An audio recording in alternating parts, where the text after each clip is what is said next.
মায়াপুরে আসলে এই 5টি স্থান তোমরা ভুলেও কিন্তু মিস করো না। প্রথম স্থানে আছে পুষ্প সমাধি মন্দির, যেখানে শিলা প্রভুপাতের পুষ্প সমাধি দেওয়া হয়েছিল। দ্বিতীয় স্থানে আছে চন্দ্র উদয় মন্দির। এই মন্দিরটি হচ্ছে পৃথিবীর মধ্যে সবথেকে বড় মন্দির, যে মন্দিরের ভেতরে 10,000-এরও বেশি ভক্ত একসঙ্গে কীর্তন করতে পারবে। তৃতীয় স্থানে আছে নিমাইয়ের জন্মস্থান।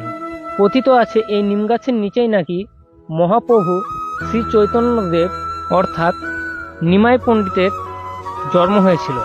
চতুর্থ স্থানে আছে গোশালা, যেখানে তোমরা মায়াপুরের সমস্ত গোমাতাদের একসঙ্গে দেখতে পারবেন।